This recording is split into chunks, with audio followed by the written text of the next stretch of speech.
I don't know. So I was talking to your wife upstairs before I came down. So you're both from Boone County originally, Yes. and have lived in Boone County your entire lives. Well, actually, I was in Hendricks County, and then when I was about 13, I moved to Boone County, and that's where I met my wife. So where were you born? Born in Marion County. Marion County in Indianapolis. We lived in Indianapolis, I don't know, 3 or 4 years old. Then we moved out to Pittsboro. Oh, I know where that is, yeah. Okay, and then I stayed in Pittsboro till I was about 8th grader, 13 years old or so, and then we moved to Jamestown, and then that's where I met my wife. That's a different school system then, Yes, right? completely. Boone County and Hendricks County. Pittsboro, you would have been in, it's not Tri-West, is it? No, I'll tell you a funny story about Tri-West. You want to hear that? So you probably played Tri-West. Yeah, well, from Western Boone. Yeah, that's you went to where I Western Boone. Yeah, but when I was going to Pittsboro, it was Pittsboro Burros was the mascot. Okay. And they had the Lisden Blazers, and they had the North Salem Blue Devils. Right. So us being kids, when they were trying to make Tri-West, which Western Boone was built a year before Tri-West, but we were all discussing, they want to know what the mascot would be. And so between the Burros and the Blue Blazers and we thought we'd come up with the Blue Blazing Jackasses is what we thought we were going to. They didn't like that very well, so we didn't. They didn't call them that. So now they're Bruins. Right, they are. Well, we lived in at one time earlier in my career. We lived in Plainfield for a while, and then we bought a house and moved out. I don't even remember, just outside, just west of it. There's still a high school there. It was a little tiny high school when we lived there. Now it's a much bigger high school. But yeah, so I'm familiar with that area. Sure. So you went to Western Boone High School. Graduated from there. My wife and I did. How many students are there in Western Boone now? Oh, I'm not sure. Usually there's graduating about 120, 125. So what I would have suspected, so I was, again, telling your wife earlier so I grew up, I went to Seeger High School, right? And we went through that consolidation just pretty much the same time you did. We consolidated in 73, 74 was our first consolidation year. Yep. And I remember if you were in junior high all the way up to a junior, you got to vote for the colors and the mascot, right? Sure. And I was telling her the Stars was one of the mascots that we voted on. So you guys ended up with red, white, and blue as the Stars, and we ended up with red, white, and blue as the Patriots. Okay. Wow. And we played Western Boone every year when I was in high school. Yeah. It's a long trip from where we were down to Western Boone. Yep. I think we were the 3rd class to graduate from Western Boone. So well, if your wife was in the same class, then that's right, because that's what she said. That's what she said. I'm good. You're doing good. She's up there behind the glass. She's you're doing good, honey. Okay. Yeah. Well, it's just everything that you asked me is going to be based on my memory. It doesn't mean it's correct, okay? Well, you can embellish if you want. We're not going to know, okay? Sure. So you graduated from Western Boone in? 77. Okay, and then went to work? I went to work for Indiana Department of Transportation November 2nd of 77. So my high school days were okay. I wasn't the top student. I tell everybody I graduated 8th in my class, but that's because my name begins with B. That was about it. So you went to work for INDOT. I assume you worked in one of the sub-districts somewhere? I did. I started out at Lebanon in maintenance and just whatever they needed, holes patched, ditches mowed, snow plowed. You see, my memory from that time is that being able to get a job with the State Department of Transportation was a good deal, right? It was a sought after kind of a thing. People wanted those jobs, right? Yes. I mean, I had relatives back then who were Sure. same kind of a thing. So you went to work in maintenance, and you weren't thinking, someday I'm going to run the Department of Transportation?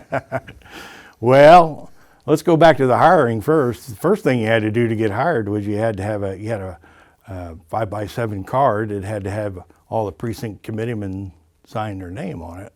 That was the first thing you had to do. Okay. And then you went through the hiring process after that. Yes, I started there, became maintenance, and time goes on. I think, like you stated, maybe before we even started, if you're here long enough, they're going to do something with you. So I kind of got booted up to a crew leader and had a 5 or 6 man crew and was over any maintenance project. Could have been asphalt patching to clipping shoulders to, driving a dump truck for our chip seal situation, just things like that, whatever the maintenance that they required. Then I kind of went on and they had a CPR class there, and everybody was supposed to have CPR. Right. So I went ahead and took the CPR class, and I found it kind of interesting. And they had asked me if I'd be interested in teaching the CPR class. So I said, yeah, I'll teach. So I went ahead and taught some classes, and I taught CPR, I don't know, 2 or 3 years there. And the next thing I know, the Boone County, the health department, I think it was, contacted me and said, hey, would you like to become an EMT? Sure. So they pay for my schooling, for my EMT schooling, and I got into that. And, So you became an EMT. Were you on a volunteer fire department somewhere? no, actually, I was just Riding the ambulance? Yeah, I did after I became an EMT, and that's how I got hired on it with them. I would go volunteer my time up there. So the Boone County Ambulance Service, I assume, runs out of Lebanon? Yes. Is that true? Yes, Witham Hospital. Yeah. So you spent time as an ambulance person, huh? I sure did, yeah.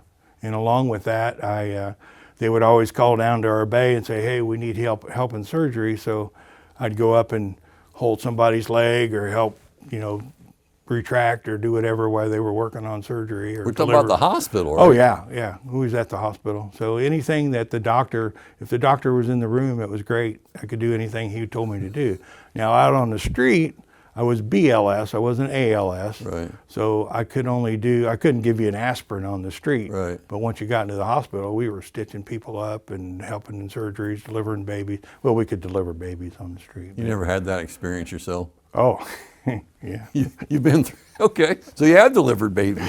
Yeah, I've been involved with a couple of them. Yeah. So I'm just curious. I'm going to guess that when you graduated from high school in May of '77, you never saw yourself in an operating room, did you? No. And that was, oh my goodness, 81, maybe 82. I'm not sure when I went to that. Now we're talking many, many years ago now. But everything I did was the highway department. Everything was at the highway department. And I used to go on call when I was working the ambulance at 4 o'clock on Friday and get off at 7 o'clock Monday morning. Okay. So I'd be 48 hours or more. And how that worked back then, since I lived in town, I was 5 minutes from the hospital. They would just call and you would cover, while the first truck went out, you would cover the second. And if they needed the second truck or they had another run, well, then I went on that run. Okay. That's how that. So you lived in Lebanon at the time? At the time, yeah. We lived in Lebanon from the time we got married. I think we built our house in '99, so about 20 years I think we lived in Lebanon. I'm not even sure how big Lebanon is these days. Oh, I couldn't tell you. It's the county County's seat. growing, isn't it? Yeah, it's the county seat. They have the LEAP project going on, the Lily project's going on out there, and there's a lot. We see the Lily project a lot. My oldest daughter and her family live in Whitestown. Sure. And they live far enough north in Whitestown that they're actually in the Lebanon School District. Yeah. Well, Whitestown's really gone out and grasped a bunch of land. They have. So was Zionsville. So was Lebanon. Actually. Yeah, there's a lot of annexation been going on in that area. You're right there.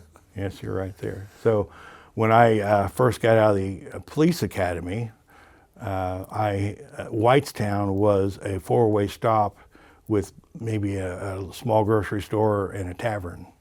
Well, that's it's all Indiana. Yeah. Every little town's got a tavern, right? Yeah. I mean, that's literally all it was. A few houses. There wasn't much in it. And Well, now, it's much different now. It's just the traffic's awful now. Sure. You can't hardly get anywhere anymore. Sure is. So you not only became an EMT at some point in your life, you went to the police academy and Yes. and became a police officer. Yes. So did you serve as a police officer at some point? I've never been a merit deputy. Okay. I've been offered. So after I got my EMT certification, I went on a run, and it was a very intoxicated person, and I was handled it pretty well according to the sheriff, because I had a sheriff's deputy in the back with me. And about a week later, he called me and said, I want you to come to my office. So I went to his office, and he asked me to be a reserve. Mm-hmm. I said, what? And he said, yeah, we need reserve officers. Would you be interested in that? I said, okay. So there you go. You're very agreeable, aren't you? Yeah. Well, anytime you get a chance to learn, I think that's the thing to do. So, yeah, I went and I did that, and I was there at Boone County, oh my goodness, 20 years maybe? So you were a reserve officer with the Boone County Sheriff's Department? Yes. For nearly 20 years or somewhere around 20 years? Yeah, and then I was a reserve commander. So being the commander, I was in charge of all the reserves and was kind of the liaison between the merit deputies and the reserve officers. So the only difference between a reserve officer, and I'm talking Boone County, I don't know about anywhere else, right? But in Boone County, it is the same as a merit officer, except they get paid and we don't. We do the exact same thing, exact same calls, handle everything that comes our way, and that's just the main difference. So how many reserve officers does a... When I was a reserve commander, there was 22 of us. Since COVID's come along, I'm not really sure. I'm not affiliated with Boone County anymore. I kind of left there and back to my highway career. I got ran over by a car on a bridge. Okay, well that's a good story. We'll come back to that one, okay? So that put me out of commission for the hospital EMT service and for the law enforcement. Okay. So I was off for a while recovering from that. Then I was asked by the Jamestown police chief if I would be interested in coming back as a reserve for him. So then I went back through the academy a second time, 20 years later. There's a lot of difference. I bet it changed over 20 years, didn't it? Yeah, my health or my physical capability has changed a lot. So yeah. So how long does it take I'm just curious how long it takes to go through the police academy. Well, for what I went through, it was 6-7 months and 9 months, I think, is what it was. So you're working full time this whole time, right? Yeah, so is that something you have to do at night? Yeah, it was in the evening. So where do you go for that? Not Jamestown, but Boone County Sheriff's Department. Okay. A lot of their deputies are instructors at ILEA in Plainfield at the time. So I don't know about now. So anything that we went through there, we were certified through. ILA must be the Indiana Law Enforcement Academy in Plainfield. Okay. And they train state police, police, and deputies, and city everybody, police, right? town polies, marshals. Yeah. I didn't realize it was that long. It's a very long time to go through a program. Yeah. That for me, I don't know about him. There again, it was a nighttime situation, so that's, like I said, you get an opportunity to learn. I'm going to go see what it's all about. I think we got up to you being a crew chief, right? Yes. Running maintenance back operations. To the highway, yes. So yeah, we're jumping back to the highway department now. Okay, that's fine. Working for INDOT, so it was crew chief. Most everybody that works in the sub-districts also plow snow, right? Yes. I mean, everybody's on call for snow plowing depending on the weather. Yeah, number one priority. Yeah. And I guess if I were to say that if you were famous for one thing, it was the blizzard of '78, right? I suppose. That's what everybody brings to my attention. You spent what, 48 years? 48 years with INDOT. Yes. But, so the blizzard of '78 is when you became famous, right? I didn't think it was famous at the time. I don't think I became famous till like a year ago. When you were going through the experience, you were thinking this isn't much fun at all, right? It wasn't. My goodness, 50 below temperatures and the wind was terrible. And we know, so a lot of our listeners won't even know what we're talking about when we talk about the blizzard of '78. Oh, sure. Right? It's just people that are our age that remember the blizzard of '78. Sure. I mean, I'm talking about snow having drifted up to close to the power lines, right? Yes. It was so high. Yes. So you were plowing snow in the blizzard of '78, and what happened to you? Well, we had 5-speed split shift automatic or transmission. So it was a clutch transmission back then. I want to iterate that a little bit because everybody now drives a truck. So I can drive a truck. Well, you're not really driven a truck until you've had a clutch in your truck. So I'd filled up, and we had gas motors. We didn't have diesel motors. Those didn't come along until about, 20 years ago or something. So I filled up my fuel tanks, and I left Lebanon, and I drove to Dover, which is about 10 miles west of Lebanon on State Road 32. that route consisted of turning right on 75 and going up to Thorntown, and then coming back out of Thorntown and going down pretty much to Jamestown, and then come back up to 32. That was the route. Yeah. So when you plow, you're plowing a route, right? Yes. Yes. So I don't think the general public at large understands necessarily that you guys all have routes that you're working on, Correct. right? And Probably. those routes have priorities to them. Yes, There's they do. certain routes you start with first, Yes. and then you move down the priority Yes. list. But anyway, Yes. So generally our unit, I think we had about 10 routes, if I remember correctly. So judging on what route you were on is where you were going. So anyway, made it back from Thorntown into Dover, started going south, and about 2 miles south of 32, I just stopped. I mean, it was blowing and snowing. You couldn't see the hood ornament on your truck. That's how bad the snow was. yeah, and that hood ornament can't be more than It was what? like 4 foot in front of the windshield, and you couldn't see it. So I just stopped, and we had radios. You didn't know where the road was at that point. Well, maybe. You can kind of feel it under you, but Yeah. So anyway, I radioed Frankfurt because I worked out of Lebanon, but Frankfurt was our main hub. Lebanon unit is a subunit of Frankfurt. And so I called them and said, hey, I'm on 75 south of Dover. I can't go anywhere. And they, okay, turn around and come back. Well, I couldn't turn around and come back. I was just stuck. I sat there, couldn't go anymore. That was just it. And there's nowhere to go. So I called Frankfurt. And they said, we'll have somebody out. Well, that never happened because nobody could get out. so you spent a lot of time the first night waiting for someone to. Waiting for somebody to come, and you know, you sleep when you can, you know, being able to bend my body a lot different than what I can now. It wasn't too Because bad. those trucks aren't all that comfortable, are they? No, they're 2 seats with a Right. hydraulic box and a big handle in the middle. Is that Right. how that one was? And a gear shift. So the first night I was there was that. The next day was the long day. That's when it got daylight, and my goodness, you couldn't see the hood ornament. You think, oh, I got to go out and go to the bathroom someplace. You know, what do you do? How do you do that? And so you managed to get out of the truck, and then you realize, literally, you couldn't see 4 feet in front of Right. you. You want to be don't within want- arm's reach of the truck all the You want to time. know where you are Right. the whole time. So that day, I would imagine I just in and out of the truck, just try to stay warm, do whatever. I called in Frankfurt. Hey, you know, we got people on the way, and you know, whatever the story was. And Checks in the mail. yeah, and so I sit there just on the radio and just, you know, what do you do? And looking around, trying to figure out where I was at. But that was a solid all day long. You just couldn't see. You had no idea where you was at. And then the third day when I was there, which was the morning, that's when the snow had finally quit. And then you were able to see the sunshine and see the humongous snowdrifts up to the top 3 or 4 foot of the foam pole, and you could look over and say, well, there's a farmhouse, you know, that's great. And then even to walk from the farmhouse to the truck, Was no easy the task. snow was Right. above your head, you know, and you were afraid to step because okay, I'm going to sink down. Okay, I get stuck. Now what do you do? Right. Well, you know, so we're all taught, you know, if you're stuck in your car like that in snow, you have to run it once in a while to stay warm. Oh, I never shut the truck off. Really? Nope.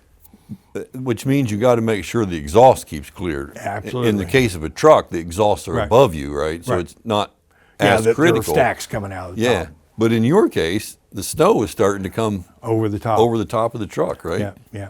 Yeah. Yeah.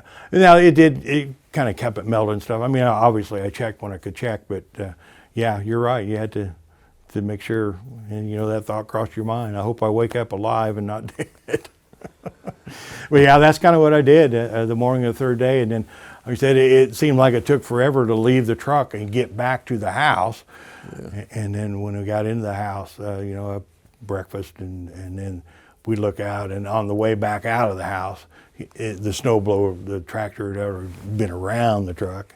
And I would just happen to be in the middle of the road. I don't know how I was in the middle of the road, but that's where I was at.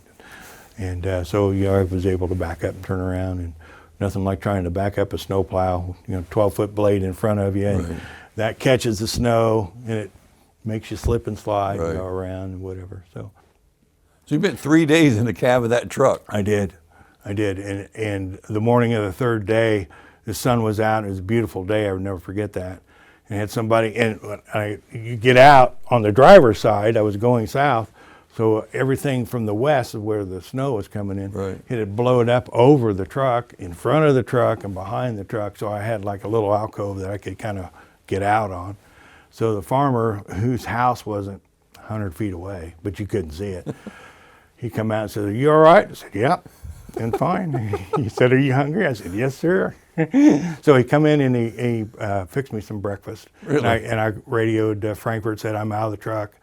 I'll be in the farmer's house." Well, while I was out, his son had got out a tractor. It had a snow blower on it from the barn, and it blowed everything around me. And I got to looking, oh my goodness, half a mile, quarter mile long, whatever, just snow all the way up to the top of the phone poles, almost to the top, like 3 foot away. Right. You could easily walk up. So I just amazed, wow, that's a lot of snow. So anyway, I got back in the truck and I said, "Okay, I'm out. I'm heading back in." They said, "Well, you're about the only one out. We really want you to go to Zionsville." Well, Zionsville is where all the politicians live and that Yeah. kind of stuff. So with 1 meal in 3 days, you got to go plow snow. I had to go. Everybody did. So when I got out, I got back in. 32 is an east and west road, so that it wasn't blowed like the north and south roads were. So I could get back into Lebanon, and I got on 65, and I went down to State Road 334, which I think is now Whitestown Avenue or something. Mm-hmm. It's not State Road 334. But when I turned to go there used to be a Stuckey's truck stop and a Shell station, and then it was open fields pretty much all the way in. Well, that had blowed across just like it did where I would come from. Right. So I got on the radio and I said, "Hey, it's not going to work." "All right, well, come in and take 32 out of Lebanon going east down to 421 and take 421 in." Well, I was able to make that particular run. But okay, so once I got there, you couldn't do anything. I had no help. There wasn't anybody there. Everybody was snowed in. So, okay, I'm here. So long story short, they ended up, all the crews started coming in, and we got the payloader. And we Yes. just kind of ate our way through the snowdrifts. Oh, my word. Weeks, it seemed like, you'd eat, Yes. and you'd have snowdrifts that were, 15 foot tall. And if you met a car, if you're driving through, somebody had to back out. Right. That's just how it was. I remember the road around the corner from our house. I grew up in the country. I remember Sure. them plowing it. They didn't plow it. They used a payloader to dig one lane out. Yep, that's what we did. I mean, and it was, It was tall. yes. Yeah, and I tell my grandkids about that, and they're just, "What?" Yeah, they don't. I mean, again, you go back to being trapped in the truck. You're saying, look, the wind chill easily reached 50 below that Easily, night, right? yeah, While yes. you were in that truck. Sure. And the snow's blowing so hard, you basically can't see your hand in front of your face if you're outside the truck. Nope. And I'm not sure if you've never experienced that. Whiteout can be very frightening when you're it driving, was, right? Yeah, sure was. I'm not sure people are as familiar with that anymore. Yeah. So I assume you had some snacks in the truck No, with I you. had nothing, absolutely nothing. No water? No, just snow. Eating Just- snow? Yeah. Yeah, that's what I had. Yep. And they made fun of me after that when I come in. It seemed like I'd bring a bag full of groceries in with me. But if you remember that snow forecast, it was flurries. They didn't say anything about a blizzard at all. I just remember it was blowing so hard. Yeah. Yeah, that's what it come in. That's just snow flurries, and then it just got worse and worse. And Well, my story from the blizzard, well, I have a lot of them, but I just remember I grew up in an old farmhouse that was built around the turn of the century. And by turn of the century, I mean the 1800s to the 1900s. oh, okay. And the farmhouse didn't have great windows in it. And we got up after that big storm that next morning. That storm had driven through the west windows, had driven snow So in in the through house? the windows, and there was snow still Yeah. on the carpet in the Yeah. house because it was so cold in the house, the snow wouldn't melt. Yeah. Yeah. Yeah. That Well, was quite the story. Sure, sure. Well, I remember, I forgot to tell you, but we had, well, I did tell you we had gas motors, but we used to take bread wrappers, like Wonder Bread wrappers, and we would put them over the top of the distributor. because the distributor in the keep it motor, dry. yeah, to keep it dry. A lot of people don't. What are you talking about? They don't know what a distributor is. But yeah, that's how we kept it dry. And you would just plow, and your truck would start to spitter and sputter, and you just hope to keep it running. So you'd stop and let it, dry out and warm up a little bit, and then head on down the road. Used to have snow. Or half the time, these trucks, the defrost wouldn't work or the water force wouldn't work, so you'd be driving down the road, and our scraper was about that long, and we'd kind of reach around and try to do that. That doesn't sound OSHA approved, by the way. Probably wasn't, but you wanted to keep moving. I knew that. I had a snowplow driver tell me one time that to help keep the windows defrosted in a snowplow, they would put a little fan up behind them and blow air onto the window all the time, and that would help keep that defrosted. Sure. So I think snowplow drivers are amazing, because when I need to get from point A to B when there's a snowstorm going on, I like the fact that they're keeping roads open, right? Sure. But it's not an easy job. No. Right? It's not. You have to be really focused all the time, correct? You sure do. I mean, you just can't. Your mind can't wander, because if it does, the next thing you know, you're plowing out mailboxes or. That's happened a time or two. Sure has. Well, Yeah. my mailbox has been taken out in time. Yeah. But I mean, if you're in town, it's pretty easy to hit a parked car, or Absolutely. there's all sorts. It's not a. It's one of those things I would call sort of a thankless job. I'm grateful that someone does it, but I wouldn't want to do it. Yeah. Yeah. This would be like one of the first winters in 40-some years that I think I'm happy. If it snows, you're just going to stay inside where it's warm. It's snowing now. How about that? Let it snow. You're not going to be plowing snow. No. Everybody used to say, "Oh, I hope it snows on Christmas Eve or something." Well, for the snowplow drivers, we didn't want it to snow on Christmas Eve. We wanted to be with our families. Right. So, You just got called out if it snowed. yeah. Or if it threatened to snow. But what's changed over the years, back when I first started, you used to have, as long as you had a wheel track, you were good. Now it's white line to white line, bare pavement before you go home, which I don't know that I agree with that, but that's politics, so we'll just let it go. Well, that's really different than a lot of other countries, right? A lot of other countries where they get a lot of snow, like Scandinavian countries, for example, they're not going to plow down to but then they run studded tires. Sure. In the wintertime. Yeah, that's all changed. It changed where it used to, we'd have an inch of snow on the ground before they'd call you. And now it's going to snow in 7 or 8 hours. You need to come in and get your route going. Yeah, I think INDOT's snowplowing operation is very advanced, right? I mean, they have advanced weather forecasting. Yep, they sure do. Really fancy weather forecasting, and of course now they pre-wet certain routes, and that's helpful. Yeah, parts of it, yes. Well, I read somewhere once where if you can stop the snow from adhering, it takes like only a third of the energy to remove the snow than it does if it adheres or something like that. But a lot of times you get the newer drivers and there'll be salt on the dry road, which is okay until the wind starts blowing and the snow snakes start going across. Then it starts to melt, then it freezes, and then you got a problem. Yeah, so you just got to kind of know when to salt and when not to salt and when to plow. And it takes some forethought to know what's going on and know what ought to be done. Is should I be salting? Should I be sanding? What should I be doing right here? What should I be doing there? Know your curb lines. Know your manhole covers. Oh my word! Know where the railroad tracks are. So are you gonna miss plowing snow? No. You don't think so? No, I don't think so. What is it? It's a 12-hour operation? It is now. When I first started, it was 16 or more. Oh my! Whatever it took to get the job done. Work as much as you can, sleep in your truck. Yeah, I don't think they'd let you do that anymore. Oh, I'm sure they wouldn't. I think they work 12 hours now. Yeah, it was. My last snow call out was a couple years ago. As I advanced in my career and finally wound up in bridge inspection, they would call me, but they wouldn't call me to come in and set. They would call me, supposedly, they did call me to come in and set a time or two, but usually they would call me when the snow was already going, so I knew I had something. You kind of down on the list, were you? Yeah. They let us, seniority played a lot, and I think I was, in Crawfordsville District, I was probably in the top 2 or 3 anyway, that, I had more seniority than anybody, so usually the last one called. They're towards the end. So you worked as a crew chief, and eventually at some point you became a bridge inspector for the DOT? Sure. After my crew chief job, I just realized that INDOT had a lot of opportunities. As long as you kept your nose clean and you were working, and usually you had a supervisor say, hey, you're doing all right, I'll do this and do this. So I came to, had a class here at Purdue on chemicals so I could be a herbicide guy. And I thought, well, that might be interesting.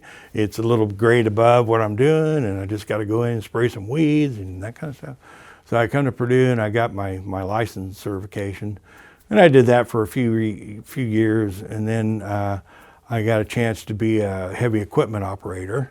Those pictures that you saw all of our bridge inspection truck, like you said, you don't want to be up in the air. Well, heights never did bother me, so it was good that I always got a chance to do the bucket trucks or those kind of operations because nobody else wanted to. Well, then I got involved with, at the time, we had 2 inspectors out of Indianapolis, a fellow by the name of Bill Dietrich, who is still here, and another one by the name of Wesley Billups, and they would come out and we would get in that truck and we would go and run that truck. So that got me involved with bridges, which bridges like a checkerboard game, it's a different game all the time. Bridges are different all the time, but yet it's the same thing, So I got involved and started talking with them, and we kind of hit up a pretty good friendship, and I learned a lot from those 2. And then they say, how would you like to start working on bridges? So I became what they call a bridge foreman. So I would go around, if you saw some of those pictures, where I dig holes and go all the way through the deck, get down to the rebar, make false work up from the bottom, pour the concrete patches, repair joints, jack bridges up, put bearings back underneath them, do parapet wall, all that kind of stuff. We had scaffolding, swing low scaffolding that we would hang on the bottom of the beams, and we'd roll ourselves out and get all that stuff done. And then I did that for, 7, 8 years, and then they had a chance to be a bridge inspector. Well, okay, just to set the record straight, I'm not afraid of heights. It's the possible fall that bothers me, okay? Yeah. I don't mind being up high. I'm a licensed pilot. I don't mind being up high. There you go. It's the possible fall that bothers me. It's the slip. That, Yes. Yeah, I know what or you're the saying. sudden stop that may come at the end. Yeah. So yeah, we would cut holes in the decks when I was a bridge foreman, and so at that time we had there was a 7 or 8 man crew, and we would just go out and say we're going to be on this bridge such and such a day, make sure the unit wasn't going to be working in the area so that we wouldn't have road closed someplace and you go 500 feet and they'd be closed Another again. one. Yeah. So we just had to coordinate with them and work with them. So yeah, that was an interesting job. I enjoyed that. So how many years did you inspect bridges? I started in 1993 is when I was still an operator, but I was also inspecting bridges. I was running like a dual role. My name showed up on a bridge inspection report, let's put it to you that way. So I really wasn't official yet. Then I went to, I think 94, 95, I went to the Federal Highway 2-week class.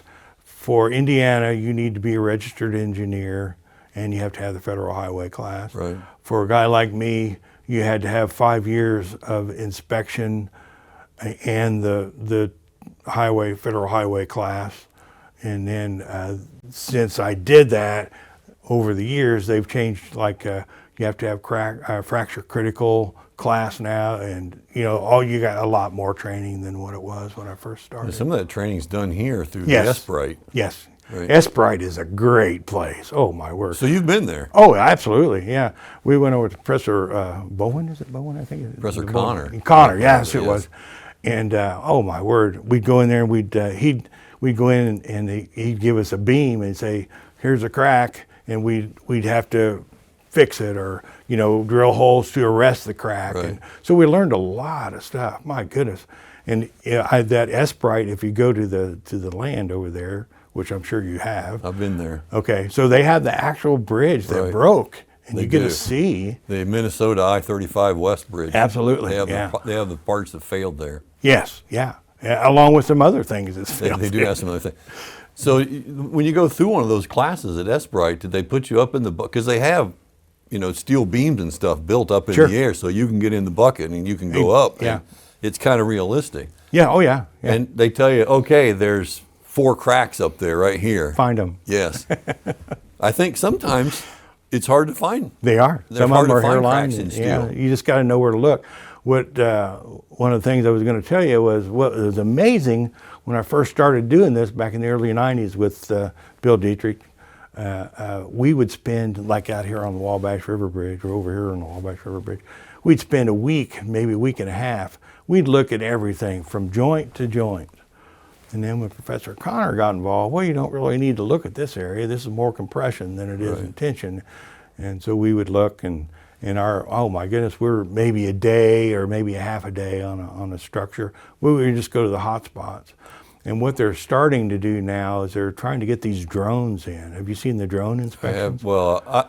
I'm familiar with people trying to use drones to inspect bridges, but I don't know much about it. Okay. Well, what I've been around and seen what they do, I think it'd be kind of neat. They'll go on the drones and they'll find a spot, and then they see something suspicious, then they bring that reach-all truck out instead of us tying up the whole day. Now we're just going to hot spots on the bridge. Well, there's probably some spots on a bridge that even a drone would have trouble getting into. You're right. Some of You'd them have to get a person to wiggle up Yeah, in there, yeah. and it's dark, and It is. takes a lot of light. Yep, And it sure does.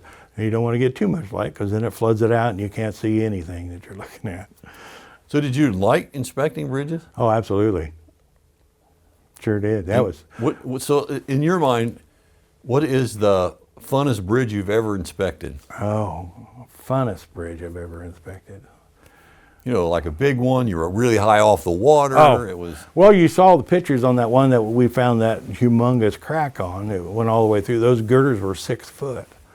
Where was that? That was Are you down- allowed to say? We know. Yeah, that was many, many years ago. Okay. It's fixed and repaired, probably replaced by now. But it was actually in Vincennes area, because when we first got that machine, since I was the one qualified for it, they were trying. I'd go wherever the machine was. Now, since that's all changed and all districts have their own operators now.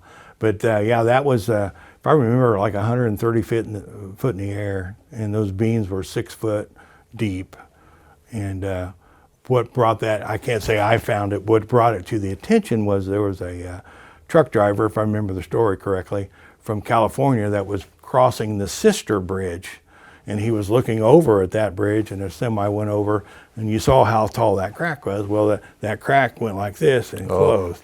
And he stopped, and he went back and walked and back to where he thought he saw, and yeah, that's what I saw. It was a crack. Yeah, that's scary. So if that bridge hadn't been redundant, it would have been probably into Indian Creek. Right. So you inspected bridges all those years. Tell us, when you're inspecting bridge, you're usually over the side of a bridge or underneath a bridge. Sure. Somewhere, right? I mean, Yes. sometimes you're just on the ground beneath a bridge. Sure. Sometimes you got to go over the side in the bucket. How did you manage to get run over? Oh, well. I'm sure it wasn't something you were trying to do. No, that was as an interstate bridge in Brownsburg, and I was on 267, and that was one of the bridges that we walk. If the bridge is so far up, you don't need to have the reach-all truck hanging off of it. So I was just looking up, and it was under construction down below, and somebody was talking on the phone as I was rolling through over the hood of the car. I could just see his mouth go, really wide, and he's holding a phone. And I don't remember the pain as much as I remember being angry. I was pretty angry. Really? Well, Yeah. presumably it was a work zone, so they weren't going very fast, Oh, right? for sure. Wink, wink, because everybody slows down in the work zones, correct? Those cameras are a great thing to have now. Well, this whole work zone thing is a pet peeve of mine, right? Sure. Because I'm in pavements is what I do, and Okay. so I've grown up, over the years out on the road, and I've had stories about avoiding traffic. And Sure. I just, Yes, please slow down. absolutely. Those people have families they want to go to Sure. home at the end of the day, right? Yeah. Well, over my career, we've lost 2 flagmen that I can think of that were in the proper spot, just people not paying attention. Well, And today cell phones have I mean, you're talking about cell phone had something to do with yours, Yeah, right? yes. So you were hit by a car, hopefully they weren't going too fast. Oh, they probably were running 40, 45, yeah. Oh, Yeah, my. I just turned around and there it was, and there he was. Couldn't get out of the way. And So you went up onto the hood? well, no, actually my leg right here, I saw it coming and I put my left leg out to, step back away from it. And when I did, my left leg caught right behind the right front tire and the fender wheel. So it just hit that spot perfect, and it just snapped my leg. And I looked down, and my leg was 90 degrees below my knee. And I was working on the ambulance service at that time, and one of my friends was working for the Brownsburg Fire Department, and he showed up, and I said, "Just give me all the morphine you got." And I said, "I don't want to hear the report because I know what it's going to say." So was that the only thing, other than some bruises, I'm sure, and cuts and scrapes? That was it. Yeah, I've got rods and pins on my left side, and I kind of rolled down the car. And I was in the hospital. I think I had 7 operations and was off work for about a year. Oh, my. This sounds pretty serious. 40 miles an hour is pretty fast for a car to be going when you get hit. To get hit, yeah. Yeah, it doesn't seem like it when you're sitting behind the steering wheel. No, we all think, oh, man, I'm going 40. I'm never going to get anywhere, right? But yeah, there's nowhere to go. Work zones are, well, we have a work zone right now for a project that we have just outside of town here where we're doing testing every day on the road, and we have to tell everybody, we have to remind everybody all the time, look, when you're on the road, I don't care if we're behind cones and the traffic's all been moved over. Sure. You got to have your head on a swivel. You sure do. You got to know where traffic. Sure. You can't lay down in the road and start working on something unless Yeah. you got somebody standing beside you who's watching what's going on. Yeah. Because you're very vulnerable in that spot. You sure are, yeah. No, we've even had a set of dualies off semi-trailer come off and go through our work zone. Really? And it didn't hit anybody, but the incident I'm thinking of came really close. I mean, another 5 or 6 feet over and a set of tandem wheels coming at you. Yeah, I was on a job. We were in town on a job one time. They were paving. Sure. I wasn't doing that. I was just observing, right? But it was at an intersection, and one of the loot men, he had a shovel in his hand, a square flat shovel because they were moving stuff around. Sure. Some car decided they were in too much of a hurry to really do what they were supposed to, and they kind of went through real fast, and they didn't really hit him, but I guess you'd say that maybe they got close enough that his pants moved, the back of his pants moved, sort of thing. And the car hit the brakes, and that guy turned around with that shovel, and he lifted it up in the air, and he came right down on the hood of that car. I don't blame him. I was doing the same thing. And there was a fight ensued. Yeah. We had a elderly woman, probably in 40s or 50s, I should say. And we were over Brownsburg. There used to be a railroad overhead, and now it's been filled up, but it was just what we call the rat hole bridge. Semis really couldn't fit through there, okay? But invariably there would be a semi that would try it. So we got over there, and I had to go and do a repair on that bridge. And somebody in a brand new Corvette had pulled up and was trying to nose her way up. And she turned around and we used to have those red flags, if you remember what those were. And it had a big wooden stick on it and just hit the hood of that vet. And that guy come out, and we dropped shovels, and everybody went over there. And we told her, you're supposed to stop. Just like a policeman, you got to do what she says. Yes. Yeah.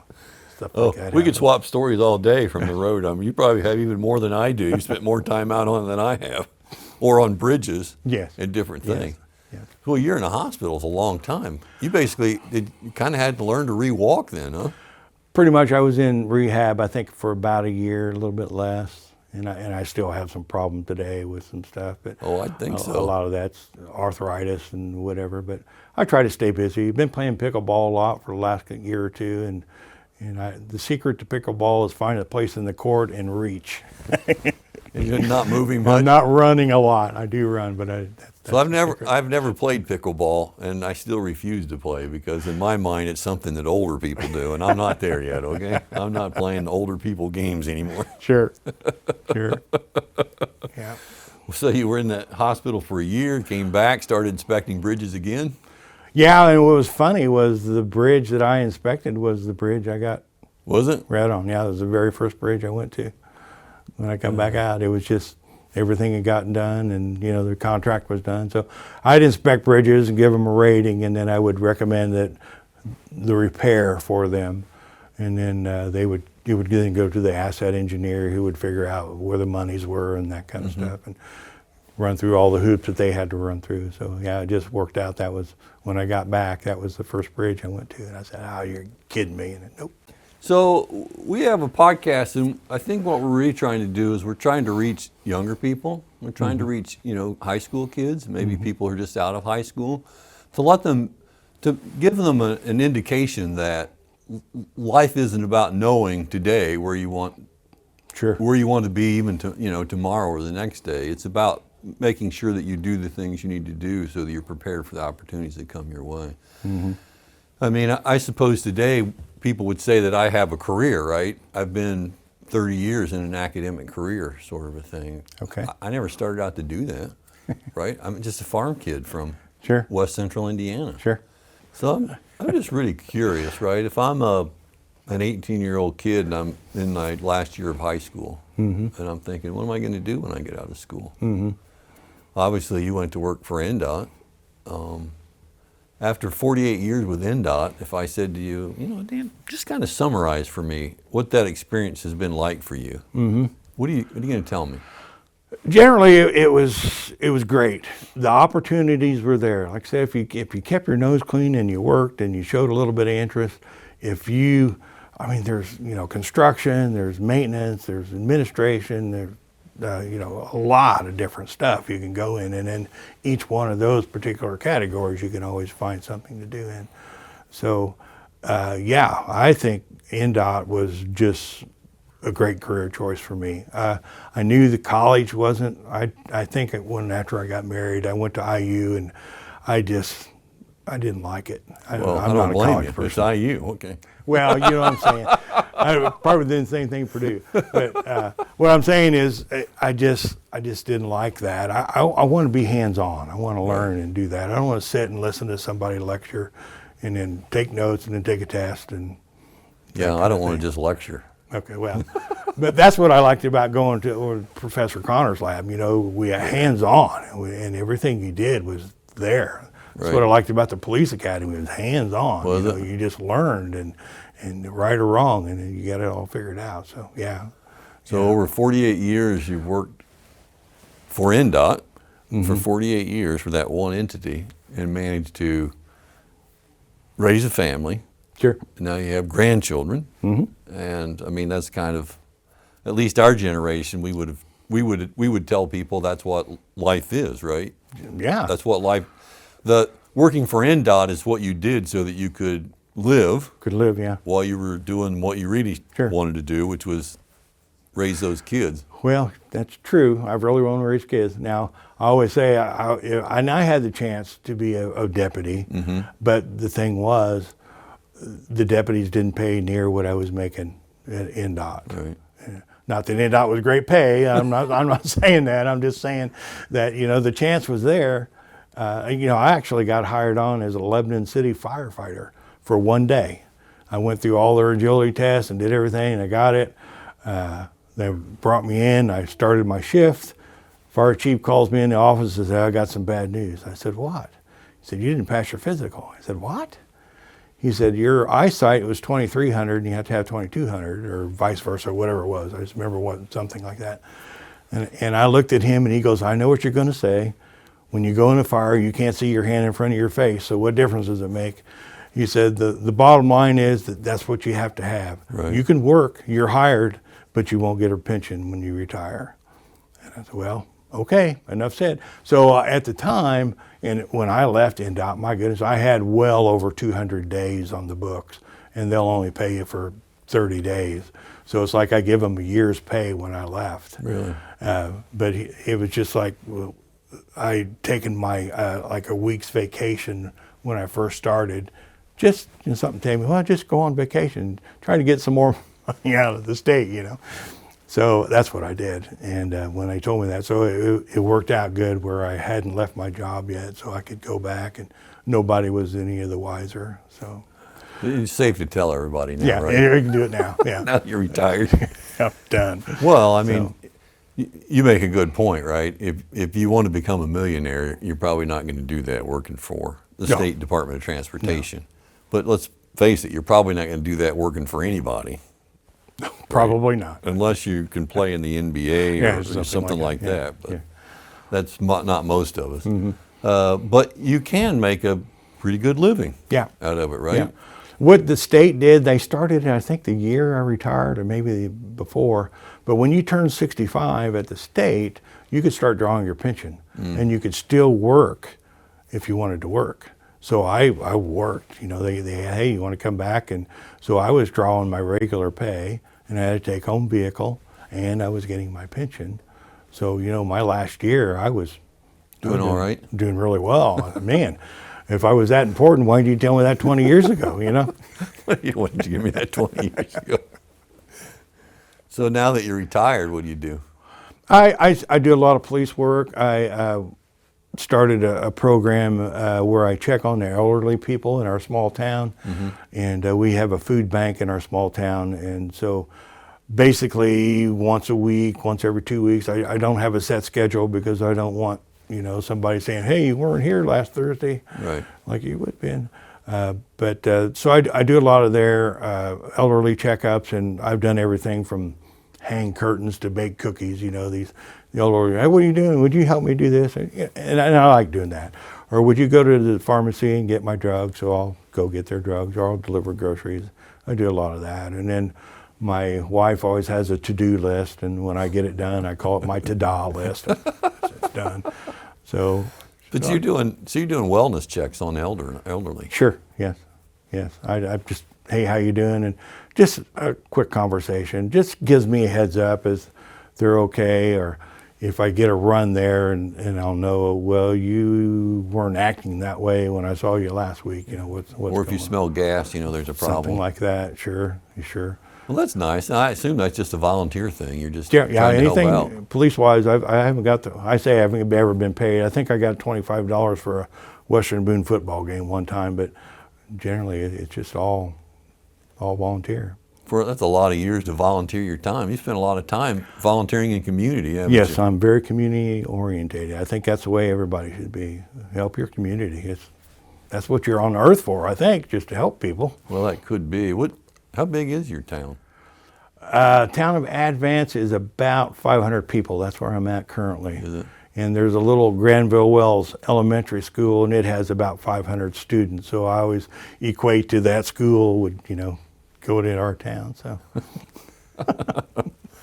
So what are you going to do for the next 40 years that you have? Well, I don't know. I told them that I was, after the 31st of December, I was thinking about just giving it up and not doing that anymore. But the town board is all about wanting me to stick around and do some more and help them out. And there's some projects going on with our food pantry that I found out about that I might be asked to do. I think they brought my name up a time or two. So I think I'll have things to do. And if I get bored, I've been with my wife, you know, over 45 years. What's another 5 years? Well, you could always go back and work for INDOT. You know, that's not going to happen. I don't think that'll ever happen. You get 2 more years, you can get 50. Yeah, that's what everybody says. I'll stick around, go 2 more years. No, I don't think so. I think it was time to go. I'd done it enough, I think. So did you sense that it was time to retire? I sure did. I was, like I said, I was never an engineer. I always say I played one on TV, but they would, you know, with all my experience and stuff and all the stuff that I'd done, I would get asked by people. They'd always send me, it seemed like the new ones that just got out of school, and it's, oh, go see Dan, he'll help you. Yeah. And which is fine. And some of them had an attitude that if I wasn't an engineer, I wasn't anything.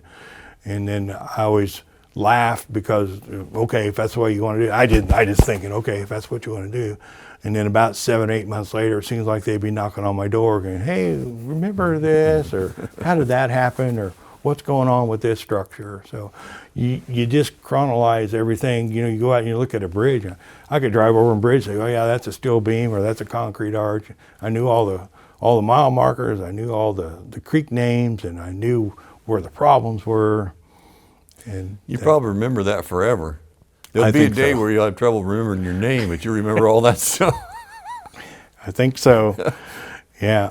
So well, I get new bridge engineers in, or new bosses in, and they would, you know, bring me in the office and say, hey, we got to go out and find all the overfill or underfill bridges. You know, where are they? What's going on?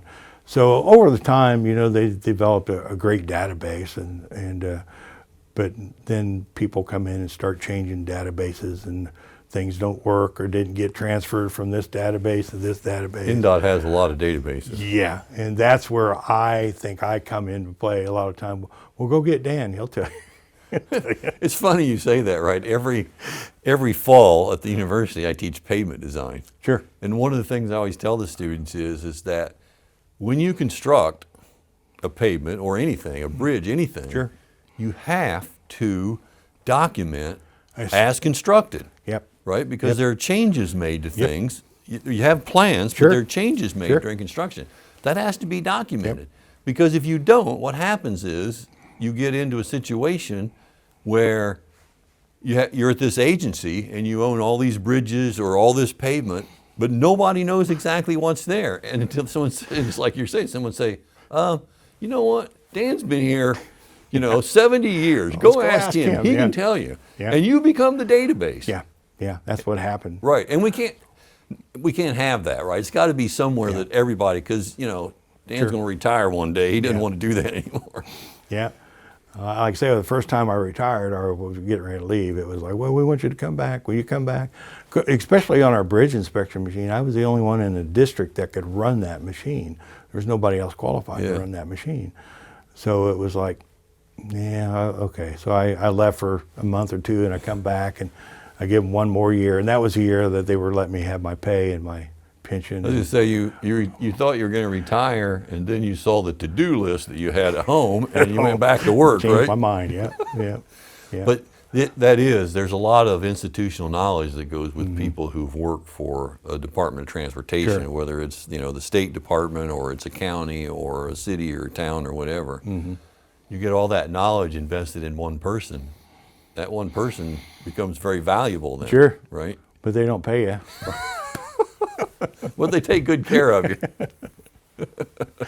So yeah, that's what happened. So he asked me if I knew if it was time. Yeah, I just was really thinking I probably ought to be about done. So Other things to do, or places to go, girls to kiss, that kind of thing, whatever that was. But I'm about done with it. And like I said, I enjoyed it. It's been a great career. The chances were there to learn and to do different things, and it was just, that part's been great.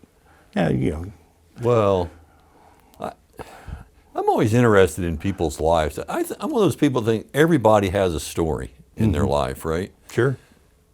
I think maybe when you get to be our age, you start to realize that life wasn't about how you got here.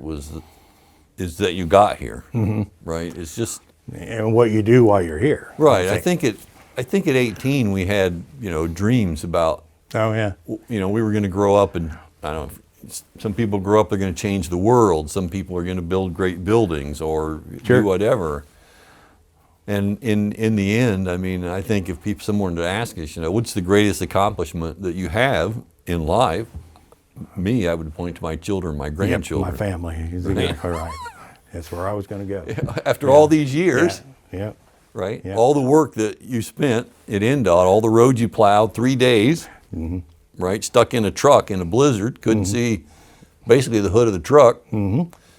It's so cold you don't even want to get out of that truck, right? Only to learn you're 100 feet from a farmhouse that's got heat. Sure. All of that. And would you change a minute of it? Well, looking back now that it's over, no. If I knew what I knew, during the 3 days, what did you think during the 3 days? Oh my goodness, I'll be honest, it was scary. It would not only be scary, it would be I would think I'm going crazy here. There's no one to. I guess you were at the radio. You had a right? radio. You could yeah. talk to somebody. Yeah, you could every once in a while get somebody on the radio. Yeah, yeah. But 3 days in the truck, what do? You didn't have a phone to play on. Yeah, have a phone to play on. Right, If I there was did, no I cell probably had a phones. dead battery in it. Yes. No, I just sit there and watch the world go by or watch the snow come in. You That's just all I watched could do. the snow swirl around because you couldn't see anything Sure. else. Sure. Yeah. No, when I was 18, I was 18 and in December, so I had just turned 19 when that, so January, late January is when that hit. So I was just a month in my 19th year. And 18, like I said, what are you going to do? Well, I thought I was going to join the military, but that didn't work out because I have an older brother that was in the military for like 30 years. And I thought, well, that's what I'm going to do. And then he talked me out of it and said, you don't want to do that. It's terrible. Well, then 30 years later, he's graduated or, done, got a career in a nice place in Florida and, Yes. that kind of stuff. So I was just anxious just to get out of our home, Our family, oh my goodness, I had 3 brothers and 3 sisters, so there were 7 of us.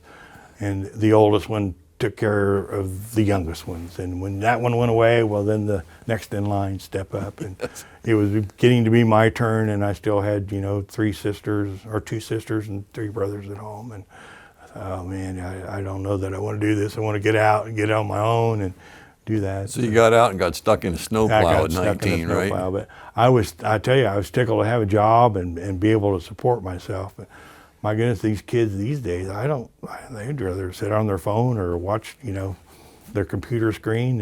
It could be.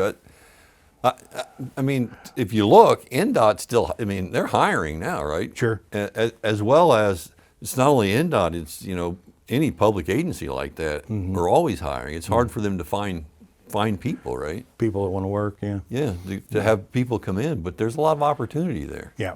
And I like the way you put it, right? You say, look, if you basically show up on time, show up when you're supposed to on time, Sure. do the work, and be curious about something. Sure. Yeah. You can actually advance. Move right along. Keep going. Yeah. Yeah. So I'm going to guess that when you were 18, when you graduated from high school, you never thought, you know what? I think someday I want to sit in a studio at Purdue University and talk to somebody, right? I never thought that, And I was joking still, I don't know what I want to be when I grow up. Life just came, That's right. I tell people that too. I still haven't figured out what I want to do when I grow up. Yeah. It's been great, but life just happens. Whatever comes out, if something looks interesting to me, I wanted to get involved. If it doesn't look interesting to me, then okay. I don't think I want to do that. Well, that's a good way to be. I really appreciate you coming up today and Sure. spending time with us and telling us about the experiences that you've had, right? The non-college experience, because Sure. everybody's all about college these days, sort of thing. And non-college experience has had a very nice life.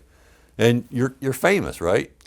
You're famous for the snowplow incident. I guess. I didn't know about I got run over while I'm inspecting bridge incident, yeah. which is even worse. Oh, yeah. Yeah. So thanks for coming. I really Sure. appreciate it. I appreciate you having me. It's been great.